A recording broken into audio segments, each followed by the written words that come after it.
संघर्ष की मशाल। मध्य प्रदेश के घने जंगलों में बसी गोंड जनजाति अपनी अनूठी जीवन शैली और संस्कृति के लिए जानी जाती है।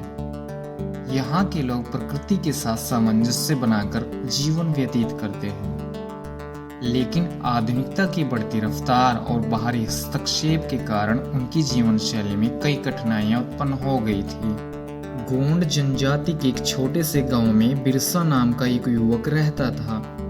बिरसा बचपन से ही अपनी जमीन और जंगलों से गहरा लगाव रखता था। उसके दादा मंगू दादा हमेशा उसे जंगल और प्रकृति के महत्व की कहानियां सुनाते थे। एक दिन बिरसा को पता चला कि सरकार ने उनके जंगलों को काटने का निर्णय लिया है ताकि वहां एक बड़ा कारखाना स्थापित किया जा सके। यह खबर सुनकर पूरे गांव में हड़कंप मच गया। सभी लोग चिंतित थे कि उनके जीवन का आधार समाप्त हो जाएगा। गांव की पंचायत ने एक आपातकालीन बैठक बुलाई। बिरसा ने कहा, हमें अपने जंगलों को बचाने के लिए एकजुट होना होगा। यह हमारी जमीन, हमारी पहचान है। अगर हम इसे खो देंगे तो हम सब कुछ खो देंगे। बिरसा की बातों से प्रेरित होकर गांव के सभी लोग एकजुट हो गए। उन्होंने जंगल में जाकर अपने इलाके की रक्षा के लिए मोर्चा संभाल लिया। महिलाएं और बच्चे भी अपनी शक्ति के अनुसार सहयोग करने लगे।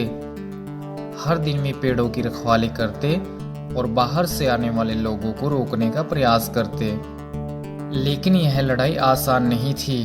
कारखाना लगाने वाली कंपनी ने अपने श्रमिकों और मशीनों के साथ जंगल में प्रवेश करने की कोशिश की। गांव वालों ने अपनी परंपरागत हथियारों से उनका सामना किया। बिरसा ने सभी को हिम्मत दिलाई और कहा, हम पीछे नहीं हटेंगे। यह हमारी अस्तित्व की लड़ाई है। कई हफ्तों तक संघर्ष चलता रहा। गांव के लोग अपनी जमीन की रक्षा के लिए दिन रात संघर्षरत रहे। एक दिन कंपनी के कुछ अधिकारी गांव में आए और गांव के मुखिया को धमकाने लगे। उन्होंने कहा, अगर आप लोग यहाँ से नहीं हटे तो हम आपको जबरदस्ती हटाएंगे। मुखिया ने साहसपूर्वक जवाब दिया, हम अपनी जमीन पर हैं, हम इसे नहीं छोड़ेंगे चाहे जो हो जाए। इस संघर्ष ने गांव के लोगों में एक नई ऊर्जा और साहस भर दिया। उन्होंने सरकार और कंपनी के खिलाफ प्रदर्शन करना शुरू कर दिया। उन्होंने अपनी बात सरकार तक पहुंचाने के लिए शहर में जाकर रैलियां निकाली। उनके संघर्ष की खबर मीडिया में आई और समाज के अन्य हिस्सों में भी जागरूकता फैलने लगी। आखिरकार सरकार को जनजाति की बात सुननी पड़ी। उनके संघर्ष और एकजुटता के सामने सरकार को झुकना पड़ा। जंगल को काटने का निर्णय वापस ले लिया गया और कारखाना लगाने की योजना को रद्द कर दिया गया। गांव में खुशी का माहौल था। बिरसा और उसके साथियों की मेहनत रंग लाई थी।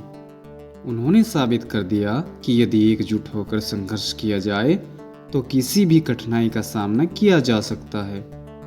मंगू दादा ने गर्व से कहा, यह हमारी जमीन की विजय है।